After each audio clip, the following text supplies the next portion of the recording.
Los últimos videos del canal han sido demasiado específicos, así que me voy a ir a algo un poco más general y que le puede servir a más gente. Y vamos a ir tratando de intercalar un poco, así que por eso les quería hablar en este video de coma y compromiso de conciencia, porque están dentro del espectro de compromiso de conciencia el coma, sería como el extremo. Bueno, ¿qué es la conciencia? Es nuestra capacidad de darnos cuenta de nosotros mismos, del entorno, de reaccionar a un estímulo ambiental, y que es consecuencia de la indemnidad tanto de la corteza cerebral como de nuestra sustancia, sistema, ¿no es cierto?, reticular ascendente activante, que involucra tanto tronco encefálico como tálamo, núcleo intralaminares del tálamo que mantiene ese arousal o vigilia. ¿Ya? Entonces, para estar despierto, ¿no es cierto?, para que la tele esté prendida, necesitamos que esté enchufada, y eso es el sistema, ¿no es cierto?, de activación reticular ascendente o reticular ascendente activante. Lo van a ver como SRAA. Y que va a involucrar neuronas corinérgicas, ¿no es cierto?, de acetilcolina, y obviamente monominérgicas. La noradrenalina obviamente nos mantiene más despiertos. Y que van a ir, ¿no es cierto?, desde techo de puente, o sea, tegmento pontino hasta el tálamo, pero también al hipotálamo y a la corteza, y por lo tanto la vigilia también puede involucrar la corteza. Pero eso es más o menos muy simplificado a nivel de lo que es la vigilia.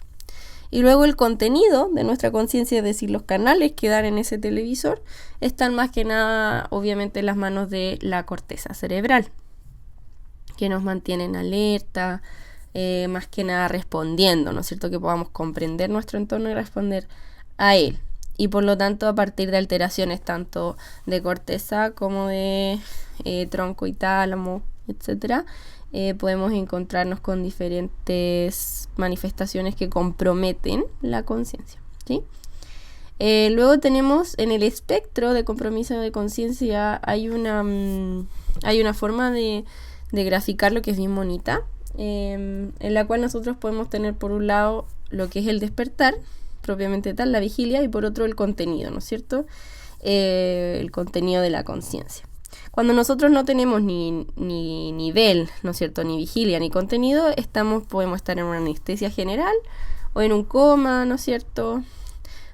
Un poquito más de contenido y de nivel, estaríamos en un sueño profundo. Más arriba en este gráfico ya estaríamos llegando a un sueño liviano, somnolencia, ¿no es cierto? Si ya estamos más con vigilia, podríamos llegar a la somnolencia, donde adquirimos muy fácilmente el sueño, pero estamos somnolientos.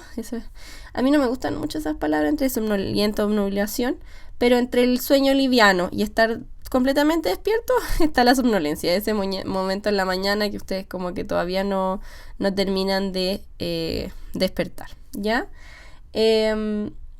Y luego, esa es como una línea recta general muy fisiológica, ¿no es cierto? Ya sea, si excluimos el coma, tenemos el sueño profundo, el sueño liviano, somnolencia, vigilia, eso está en la línea. Ahora, lo más profundo en este eje sería el coma y la anestesia general, que obviamente no son fisiológicos o no son esperables el día a día, pero tenemos cosas que se salen de esta línea y que son el estado de mínima conciencia, donde algo de contenido hay y hay bastante vigilia, y el estado vegetativo, que el contenido va a ser básicamente nulo, y yo lo comparo con un vegetalcito, ¿no es cierto?, como una plantita que puede que esté ¿no es cierto?, vigil en el sentido de que abre sus pétalos al sol, es bien metafórico esto, en el día y todo eso, pero no tiene el contenido, ¿no es cierto?, la plantita no nos va a poder conversar. Esos son los dos estados que vamos a tener que definir bien. Entonces, viéndolo de otra manera, podríamos hacer unos gráficos en los cuales por un lado de la barra tengamos grado de despertar y por el otro grado de conciencia. Si tenemos los dos perfectos, estamos conscientes, despiertos. Si no estamos despiertos ni conscientes, podemos estar, como les digo, en coma, en una anestesia general, o bien en un sueño muy profundo, con un poquito de ambos, pero no tanto. Luego, en el estado vegetativo, podemos estar completamente despiertos, ¿no es cierto? La vigilia va a ser completa, pero lo que es la conciencia va a ser nula, ¿ya? En cambio, el estado de mínima conciencia también va a estar vigil, pero va a tener algo de conciencia. Y luego tenemos algo muy particular, que en términos de conciencia y despertar, en términos de contenido, ¿no es cierto?, y de vigilia, vamos a estar bien, igual que una persona despierta completamente, solo que no va a poder ejecutar los movimientos que a uno le hacen saber que la persona está despierta.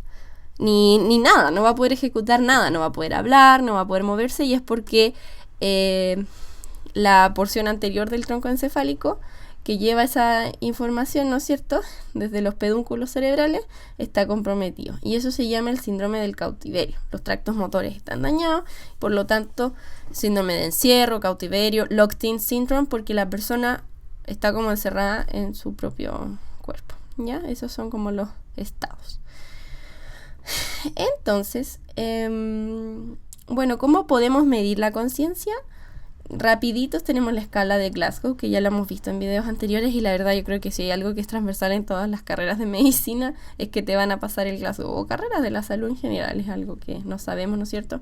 4, 5, 6, respuesta ocular, verbal y motora en ese orden. Esa es la forma más fácil de aprenderse, ¿ya? Hay otras escalas, pero esa es como la más famosa, ¿no es cierto? Con respecto al coma, que es como lo más severo dentro de nuestro espectro, ¿no es cierto?, va a ser donde tenemos tanto compromiso del contenido como de la vigilia. El paciente ¿cómo lo vamos a definir? Un paciente completamente inconsciente, por lo tanto no va a responder a estímulos externos, va a ser capaz solo de abrir los ojos al dolor, pero no va a hacer seguimiento, no va a hacer fijación ocular, va a retirar la extremidad a un estímulo nocivo, o sea, va a tener más que nada respuesta nociceptiva, ¿no es cierto? Y puede haber o no los reflejos de tronco. Pero lo que define, ¿no es cierto?, es la incapacidad de responder al medio, a menos que sea un reflejo a nocicepción, que va a ser algo muy, muy involuntario, ¿verdad? Sin embargo, el coma, si bien lo estamos definiendo con sus características propias, va a ser un estado de transición. Es decir, que yo no puedo dejar definir que la persona se encuentra en coma para siempre, ¿ya? Eso en general va a durar entre 1 máximo 2 semanas y va a ver el paso a diferentes resultados. Puede ir a muerte cerebral, ¿no es cierto?, pero también puede ir a un estado consciente, ¿verdad?, o a un estado vegetativo. Esos son como los 3 resultados: estado muerte cerebral, estado vegetativo, ¿no es cierto?, y más bien persistente. Y luego tenemos en el estado consciente la opción de una recuperación y si no, ¿no es cierto?, un estado de mínima conciencia. Pero uno de esos resultados vamos a tener a partir del coma, ¿ya? Más el mínima conciencia va a ser más prevalente que el estado vegetativo persistente, ¿ya? Y cuál va a ser en general la evaluación que nosotros vamos a realizar. Obviamente tenemos que tener en mente las causas del coma para evaluarlo y cuáles serían como más o menos la gran clasificación de nuestras causas de coma. Y como este video tiene el enfoque como más genérico, porque quiero hablarles un poquito de los otros estados, no me voy a ir a cada una de las causas por separado, porque cada causa es susceptible o tiene el derecho a hacer un video por sí misma. Así que veámosla a grandes rasgos. Pueden ser lesiones estructurales, como todo en medicina, ¿no es cierto?, o alteraciones más bien funcionales, que en ese grupo podemos tener metabólica, endocrinas, ¿no es cierto?, trastornos difusos de la función cerebral.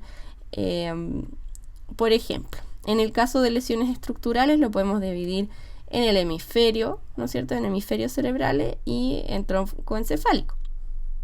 Ya en los hemisferios podríamos tener alteraciones unilaterales o bilaterales. Las unilaterales podrían ser sangrados o accidentes vasculares, ¿no es cierto?, un ACV isquémico de ACM, porque ya sabemos que la ACM es bastante importante a nivel de la corteza, irriga una gran parte de la corteza, por lo tanto un ACV isquémico puede ser una causa importante. Una trombosis senovenoso, etcétera, alteraciones vasculares, pero también un tumor, ¿no es cierto?, hematoma de forma bilateral, una hemorragia subaracnoidea, que sabemos que altera más difuso, un trauma de cualquier tipo, contusiones, ¿no es cierto? Sabemos que existen diferentes lesiones y pueden ir a ver el video de TEC que pueden causar compromiso de conciencia, pero también alteraciones estructurales como más de otras familias, ¿no es cierto? No traumáticos, sino que oncológicos, linfoma, glioma o gliomatosis en realidad, alteraciones infecciosas, encefalitis, etc. Luego, a nivel de tronco encefálico, podríamos tener alteraciones vasculares también, hemorragia, infarto, ¿no es cierto?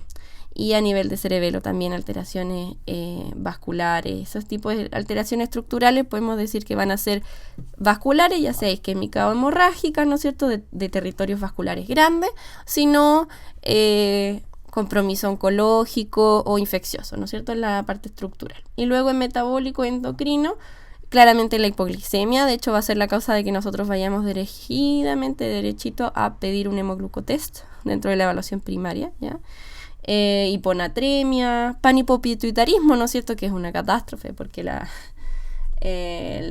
carencia de varias hormonas fundamentales también nos pueden generar compromiso de conciencia. Y bueno, trastornos de los electrolitos, hipo o hipernatremia,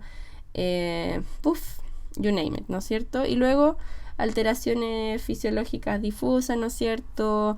Daño de calor, ¿no es cierto? Intoxicación, hipotermia, síndrome neuroléptico maligno. Ya, entonces, esa es más o menos la forma en que podemos imaginarnos la gran cantidad de cosas que pueden estar pasando. Pero en general, entonces, estructural, dentro de lo estructural, las lesiones pueden ser lesiones vasculares, traumáticas, infecciosas, localizadas, ¿no es cierto?, algún absceso, infecciosa generalizada, ¿no es cierto?, encefalitis, que ya iría como más al grupo de trastornos difusos, y ahí, entonces, en trastornos difusos, infeccioso también, metabólico, electrolitos, etc. El examen físico vamos a considerar primero neurológico, porque este video es como más enfocado en neuro, y también luego el físico, ¿no es cierto? Obviamente en lo neurológico, de nuevo, el Glasgow Coma Scale va a ser primordial. Y ya a nivel más dirigido, hay elementos que nos pueden ayudar a encontrar la etiología o localizar. Bueno, ahora con el PANCTAC que le van a hacer al politrauma, por ejemplo, si en un contexto traumático, no vamos a estar ahí, pero si es que tiene, no sé, respiración atáxica con desviación ocular, de tipo ocular bobbing, entonces no es cierto, probablemente la forma más rápida y eficaz va a ser una imagen, pero en la teoría, ¿no es cierto? Y también en la evolución del paciente, uno lo va a estar mirando todos los días, ¿no es cierto?, cuando esté hospitalizado. Sería bueno conocer signos de que puede estar otro lado comprometido, bla, bla, bla. Entonces, fondo de ojo, podríamos ver hemorragia subhialoide, ¿ya? En caso de hemorragia subaracnoidea, papiledema, si hay una hipertensión endocraniana, que no lo mencionamos en causas, pero claramente puede ser consecuencia de cualquier lesión que ocupe espacio. Ya hay un aumento de presión endocraniana, va a ser una causa más común y final de todas esas lesiones ocupantes de espacio de compromiso de conciencia. Entonces, al fondo de ojo podemos ver papiledema. El ojo nos da harta información porque además de hacer fondo de ojo podemos mirar las pupilas, la forma de las pupilas y la reactividad de las pupilas. Nos puede hablar de la indemnidad, ya sea del sistema parasimpático y simpático, más o menos en un nivel alto. Me refiero a troncoencéfalo y hipotálamo también nos da información porque el hipotálamo envía las vías descendentes del sistema simpático para que luego asciendan por la cadena simpática cervical. Por lo tanto, toda esa estructura, si se ve alterada, podría generar alteraciones a nivel de, si es simpático, claro, midriasis, ¿no es cierto?, dilatación pupilar. Por lo tanto, mirar las pupilas también nos ayuda y mirar los movimientos del ojo. Así que mirarle ese tercio de la cara a la persona nos puede dar información. Hay una mnemotecnia que igual me gusta, los pinpoint pupils o pinpoint pupils, sí, son como puras P. Entonces las pupilas como pin, como chiquititos, y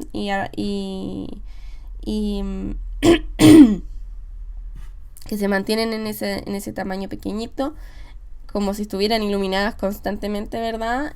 Pueden ser por varias P's, por las painkillers, que serían los opioides, ¿no es cierto?, por órganos fosforados, que fosfatos, ¿no es cierto?, se escribe con P en inglés, por lo tanto, fosfatos, lesiones en el puente, con P de puente, ¿no es cierto? Hemorragia pontina y pilocarpina, ¿sí? Eso nos podrían dar causas de ojito más pequeño. También el compromiso metabólico difuso cerebral también puede generar pupilas pequeñas que por definición van a ser reactivas a la luz, ¿no es cierto? Lesiones como les dije, en el diencéfalo, que más que nada en el hipotálamo, porque de ahí vienen las vías descendentes simpáticas y nos puede generar el Horner bilateral, ya que no solo van a ser las pupilas chicas, sino todo síndrome de Horner, todo lo que nos ayuda el simpático defectuoso. Y el otro grupo de alteraciones de las pupilas no es que estén chiquititas, sino que estén grandes y por lo tanto van a considerarse como no reactivas, ¿verdad? Porque no se achican frente a la luz. ¿Y quién se encarga de eso? Es algo mucho más segmentario. A nivel del mesencéfalo, el reflejo fotomotor se encarga de achicar las pupilas frente a la luz. Por lo tanto, alteraciones en mesencéfalo, en tecto mesencefálico, porque es más que nada en la parte posterior del mesencéfalo donde están núcleo pretectal, Edinger-Wetzpal. Vayan a ver ese video también de reflejo fotomotor si quieren ir a refrescar eso, que es bien útil entender cómo se produce la alteración a nivel estructural. Pero si tenemos alteración a nivel mesencefálico, se nos echa a perder el reflejo fotomotor y por lo tanto se nos quedan las pupilas grandes y dilatadas. Y podríamos tener también pasar a llevar la vía más allá del mesencéfalo y a nivel unilateral, por ejemplo. Pasar a llevar solo uno de los nervios oculomotores o tercer par, que son los que llevan la eferencia finalmente para el constrictor de la pupila. Y en ese caso podríamos generar también un deterioro unilateral, ¿ya? Y un déficit con una pupila nomás que se mantiene grande pese al... Y una causa de eso en un contexto de coma podría ser una herniación, ¿ya? Una herniación uncal, porque justo a ese nivel podríamos estar comprimiendo mesencéfalo. Y luego podrían ser también algunas toxinas, ya para que mantengan las pupilas muy grandes, dilatadas, y son las símiles a algo más simpático mimético, la lidocaína, anfetaminas, cocaína, ¿no es cierto? Más bien simpático mimético. Eso con respecto a las pupilas, pero el ojo en sí también nos puede entregar información, ¿ya? El movimiento del ojo, pero bien poco específico. Puede leer en algunas partes que si esta lesión, que si este movimiento es como de puente, que este movimiento es de bulbo. No es tan específico, ¿ya? Pero vamos a ir haciendo una asociación, como por si hay alguien que a la antigua le gusta esa pregunta. Disfunción bihemisférica más bien difusa, podríamos tener el movimiento de ping-pong, que es de uno a otro lado, ¿ya? Que es un movimiento conjugado de los ojos, ¿no es cierto? Alternante, y que como es bilateral puede ser algo bien difuso, encefalopatía, ingesta de alguna toxina, tóxico, etc. Luego en la disfunción hemisférica también tenemos bihemisférica, ¿no es cierto? El ocular dipping, que dipping es el movimiento que va a ser lento hacia abajo y rápido hacia arriba. Esa va a ser más o menos la curva de movimiento. Y puede ser también injuria hipóxico-isquémica, trastornos metabólicos, de nuevo, cosas bien difusas en esta familia, ya, disfunción bihemisférica, difuso. Y finalmente el rubbing eye movements, que son los movimientos, es bien similar al ping pong, pero quizás lo describen un poco más lento. Yo creo que al final deben ser la misma familia de alteraciones, ¿no es cierto? Son movimientos más bien lentos, como les digo, en el eje horizontal, conjugados también, y que son por alteraciones metabólicas, encefalopatías metabólicas y alteraciones supranucleares, como les digo, bihemisférico. A nivel de troncoencéfalo, podemos tener la desviación tipo skew, que no sé cómo se traduce, pero es una desalineación a nivel vertical. Generalmente lesiones más bien agudas de troncoencéfalo que no sean por músculo o alteración de nervio, que en general ahí sería una alteración del troclear, ¿no es cierto? Y es el típico... La cara va a ser la fascia, ¿no es cierto? El movimiento clásico compensatorio de la cabeza va a ser el de un niño con tortícolis adquirida por alteración ya sea del troclear o del músculo inervado por el troclear. por el oblicuo superior. Pero en este caso no se debe esta alteración, en este caso ni a nervio ni a músculo, es mucho más central, ¿no es cierto? Una lesión aguda de tronco encefálico, ¿sí? Y a eso se le llama la skew deviation of the eyes. Y luego tenemos una lesión en caso de puente, vamos a tener el ocular bobbing. Que el ocular bobbing, a diferencia del dipping, el movimiento también va a ser hacia abajo primero, pero va a ser primero rápido.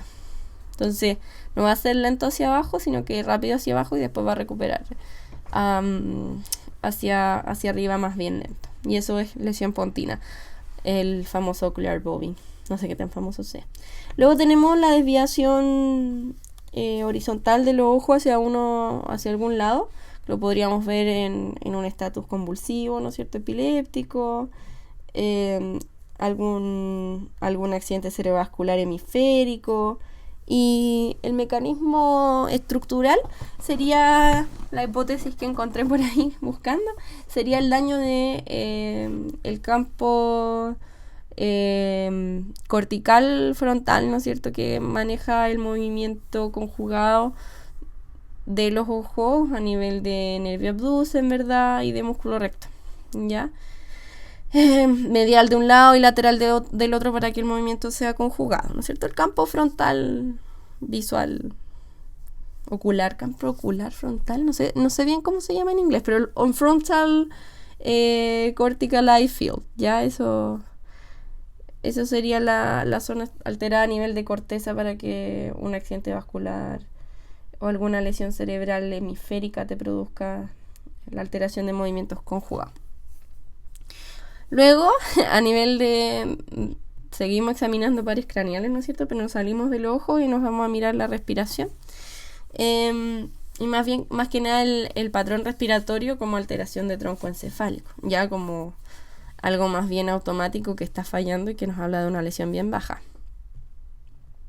Los patrones clásicos que se describen en la semiología, ¿verdad? El más famoso, el que más probablemente han escuchado, el de Cheney-Stokes, que es como en grupitos, ¿no es cierto?, de respiraciones que suben y bajan de amplitud. Y se van a presentar, se pueden presentar en cualquier compromiso de conciencia, ¿ya? Es muy poco localizatorio. Luego tenemos la respiración en racimo y la hiperventilación neurogénica central, que según lo que leí, la respiración en racimo o cluster podría ser más bien de puente y es muy parecida al Cheney-Stokes, pero en vez de subir y bajar en cada clúster solamente hay un descenso desde una amplitud más alta.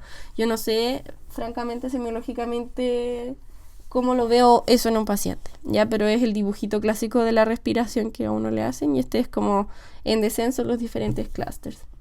Y a nivel biemisférico podríamos tener el patrón de hiperventilación central neurogénica, que es como un trazado lleno, como una amplitud más o menos mantenida y constante, pero muy muy rápida.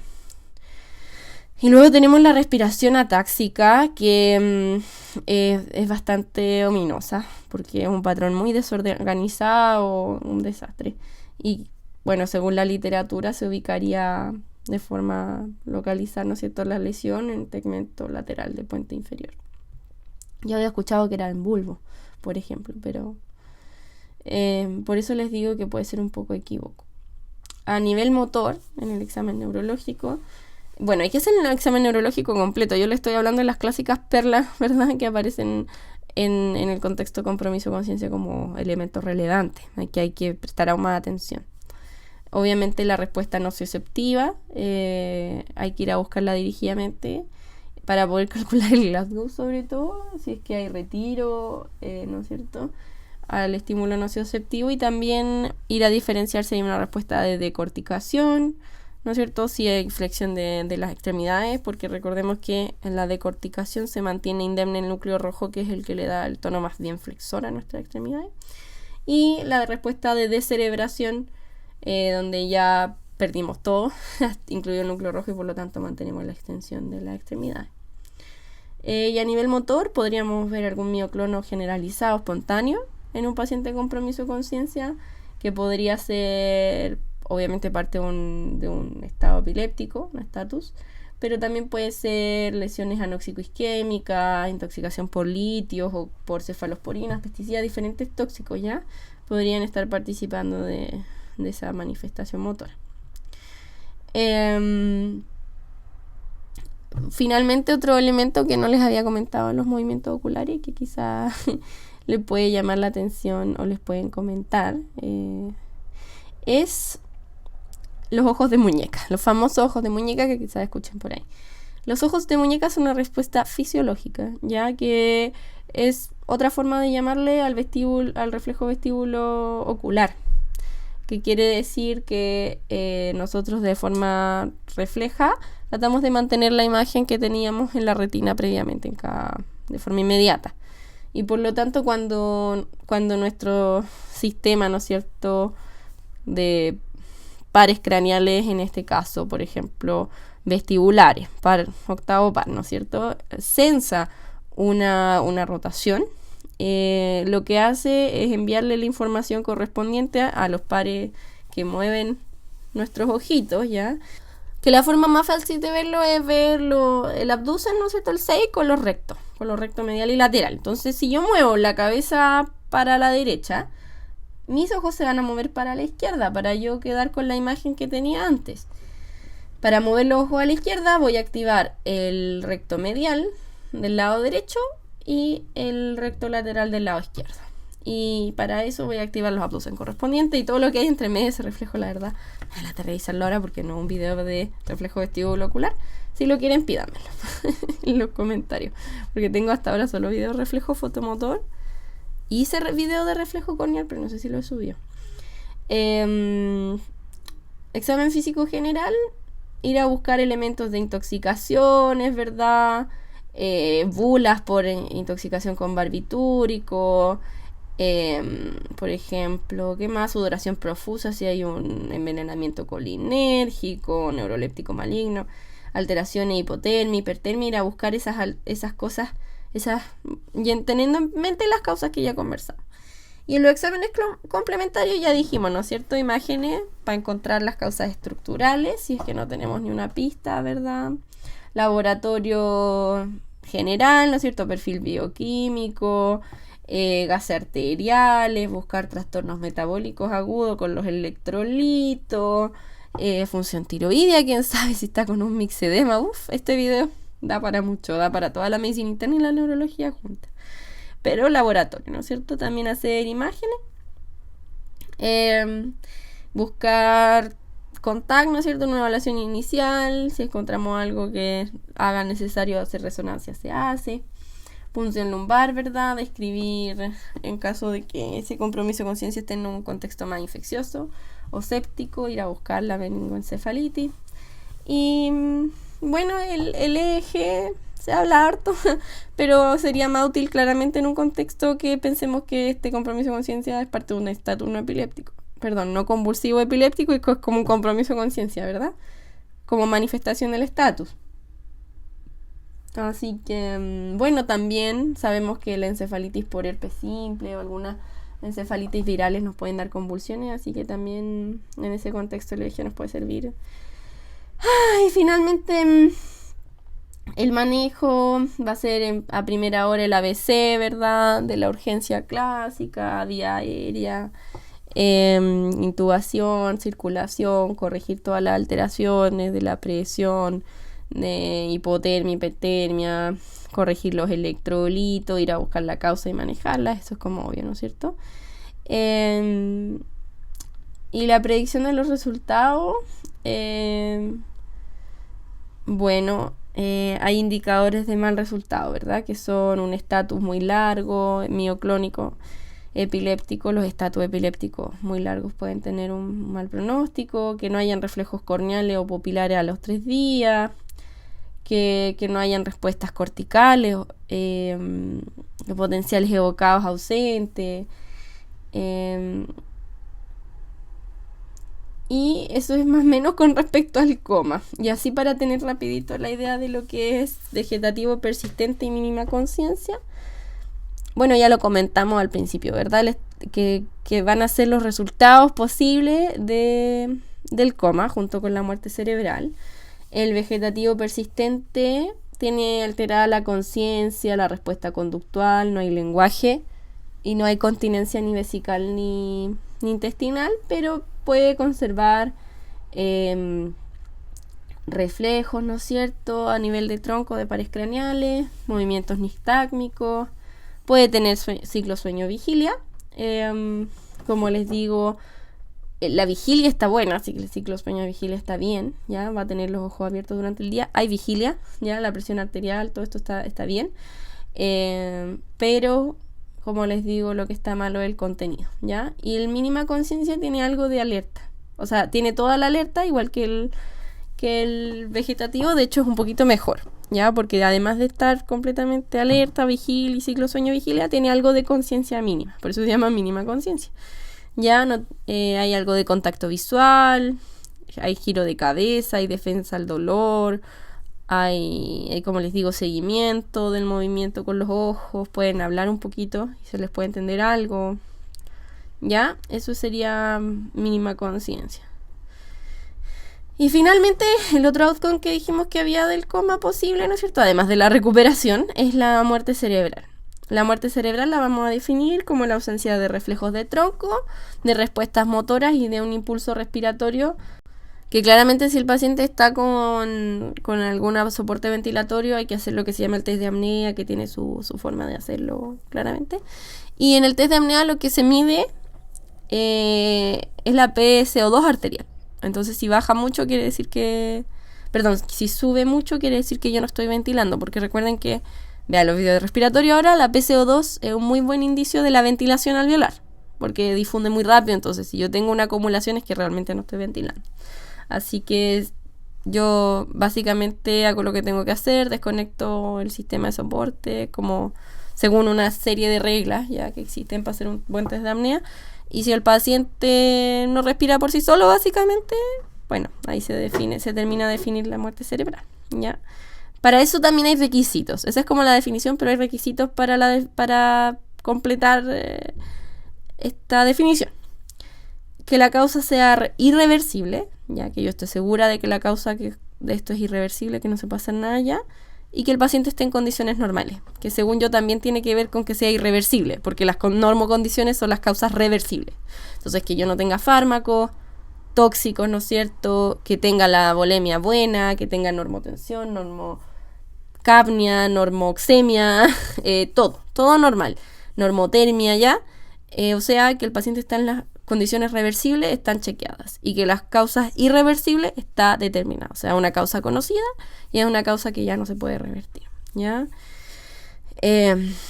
Y bueno, que no hayan causas médicas de confusión, etcétera. Pero esos son como los dos ejes para que se lo puedan memorizar bien. Después meten todo lo demás. Bueno, en los adultos es suficiente un diagnóstico clínico, ya según la literatura que yo encontré al menos. En los niños podrían ser requerido algún test confirmatorio, ya mayor tiempo de observación. Por ejemplo, no sé, en los neonatos se exigen 2 exámenes físicos neurológicos más 2 ejes separados por 2 días.